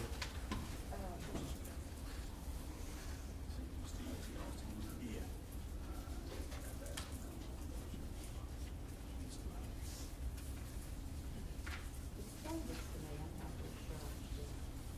So let's say you're, put a gap. So in policies, there's part of it, we have to meet certain criteria. Let's say you're a student, say biology, and you've had prior instruction in high school, committee got together and said we're gonna allow Sheila to take a credit by examination class because she's had prior instruction and she passes the class. She can get credit for the class. We do that? If students were, if students fall into capacity where they meet the criteria, and they could, I don't think a lot of students do that. I mean, there are a few students in some situations where they're sharp enough where they can have the opportunity to do that without instruction and pass a college-based test to get credit for an exam. I mean, that's state law that we offer that. That's not more than more law. We just have to have the capacity in how we provide it, whether it's supposedly developed or whether we use it, which we're using that for UT Austin. Are we doing this now? Are we? This is in local policy now. Okay. Yes. So what do we have? It's in there now? Are we approving it or? It's in there now. We're just renewing. Renewing it. Okay. So, Yes, they have to work on all levels. I mean, there's not been issues with this? Have you had any issues with any, or even had a request for credit by examination? We used it last year, and we used it this year on some kids that came in, and I think they were homeschool kids, and we were trying to get a good level where they were versus the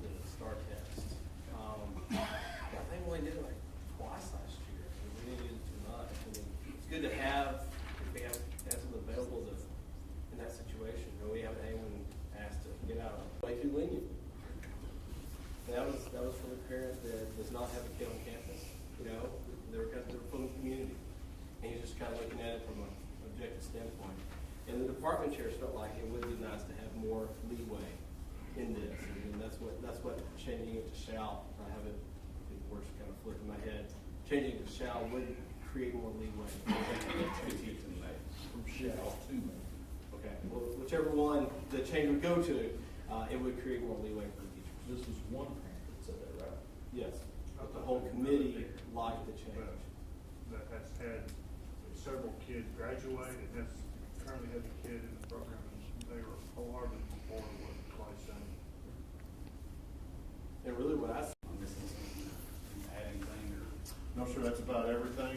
As far as the campuses go, we are meeting and we're building a corrective action plan for each campus, not only for his concerns, but concerns for that staff and that principal. So we can bring that back and give that to Dr. Adams, so he can then go to the committee that he's building. Because a lot of these safety issues have to do with facilities, locks on doors and things of that nature. So all this data that we'll have, we'll give it to Dr. Adams and then we can disseminate that out to y'all later. So any questions for safety items? Okay. Attendance and enrollment. And looking at our attendance numbers, again, if you look at the attendance from the first day of school, we're up 20 and a half kids from the first day of school. Maybe not where we want to be, but still somewhat of improvement. Any questions you have as far as attendance or enrollments right now?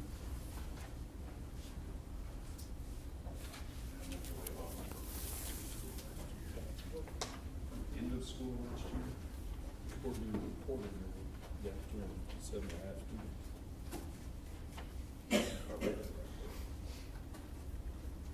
This time last year, we're down 87%. 87. That was 17. That's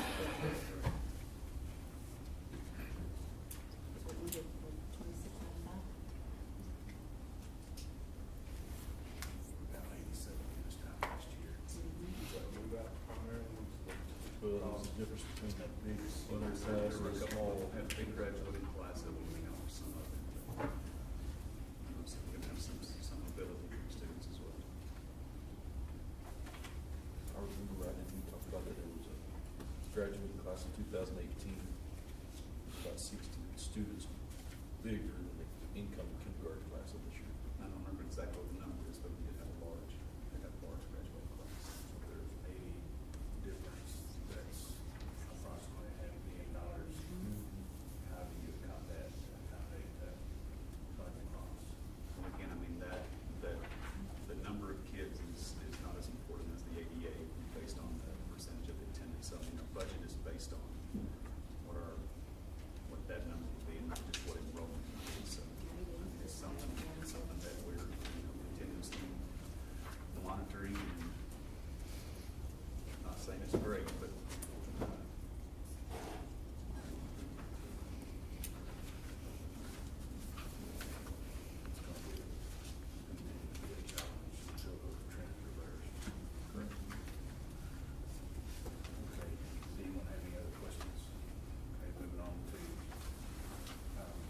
Consideration approval of the school attorney.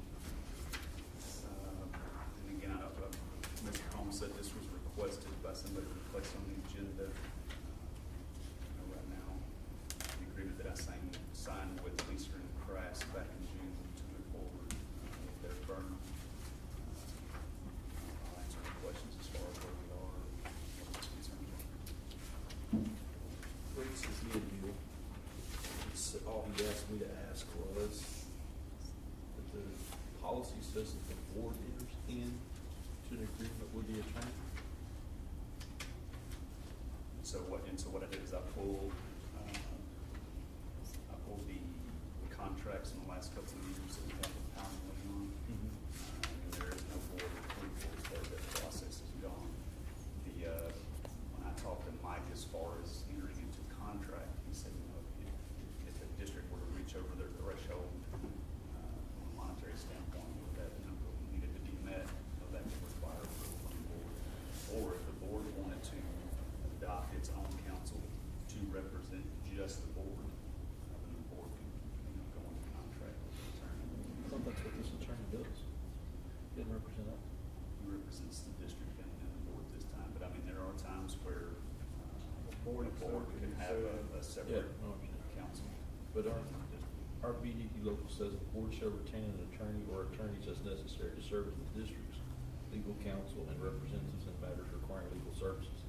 Services to be performed in reasonable compensation to be paid by the board shall be set forth in a written contract between the board and the attorney or attorneys. In accordance with the written contract, individual board members shall channel legal inquiries to the superintendent, board president, or board designatee as appropriate when seeking advice or information from the district's legal counsel. Staff shall submit requests for legal advice from the district legal counsel to the superintendent designatee upon request of the board or when deemed necessary by the superintendent. The superintendent shall report advice from legal counsel.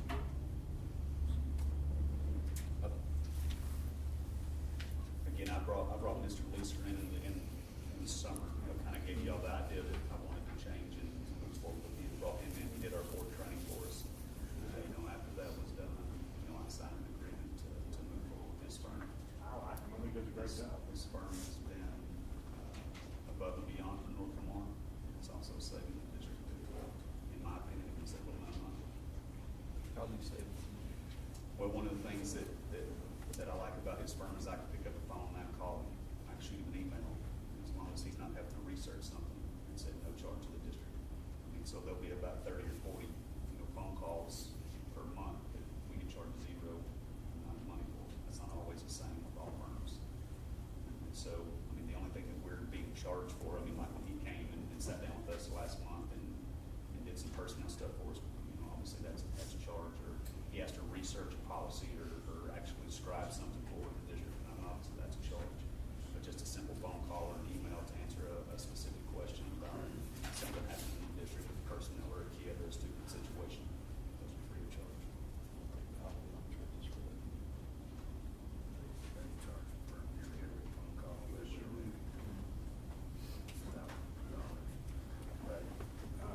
Having my personal opinion, I mean, we went through a whole bunch of work with the attorney, through the things that this board has gone through. And, in my opinion, there was a change needed, who we go to, I mean, different, I wasn't always impressed with the past one, so I was in favor of making the change myself and support Dr. Adams' opinion. According to the policy, though, I think what you're saying is that maybe it should have been approved by the board. So if that's the case, I think we probably just bring the agreement that's in place to the board to look at and, vote on approving the agreement that's in I think place. that's what Rick was trying to say. Unless I'm hearing something different, I don't know that anybody's expecting a change. I agree. Is that something that is going to put off to the future meeting?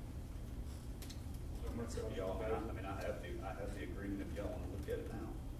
Let's be for the next meeting, we can all look at it. So do we need to, motion by, table it or postpone it? Yeah, table would be coming back to us, so we just need to take no action on it. And I'll add it to the agenda. Guys, you go like a motion.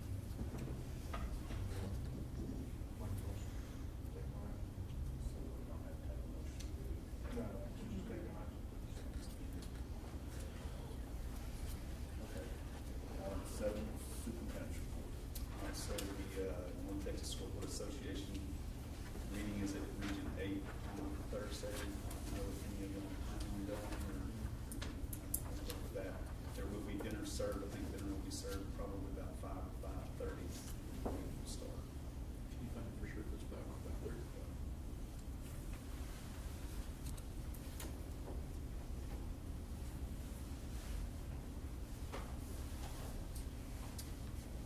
High school performance this week will begin on Friday. It's also Saturday and Sunday. That's Fiddler on the Roof. So that's the high school theater and choir department's big production. So big chance to check that out. I've been told it will be pretty spectacular. Are they gonna do that during the day? I I think it's Sunday, it's during the day. Just for anybody, no, but I mean, before. Yeah, Hannah had to pay for it. Yeah. Yeah, I'm not sure what's starting 8 or 8:30, I think Thursday and Friday, and different schools are coming in. Cody's guy, I mean, it's like gonna be packed in the morning, Thursday and Friday. So, In the morning, 8:30?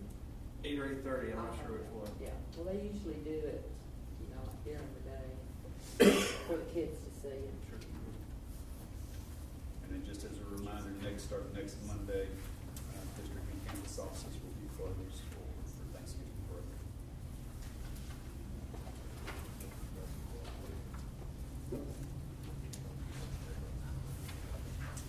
Any questions? Okay, we'll move to item number 8, executive session at this time.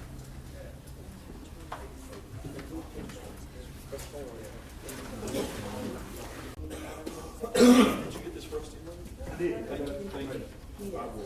Read it, I've read it twice and took notes. I'll give you my copies. I wrote those off there. So we're ending It's 8:46. just a. Sure. So we're good. Sign this.